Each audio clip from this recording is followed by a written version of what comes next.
возникает вопрос, куда идут деньги с налогов дорожных.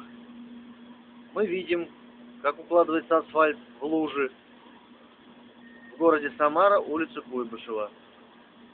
Так и хочется посмеяться, в Самаре больше нет ямок.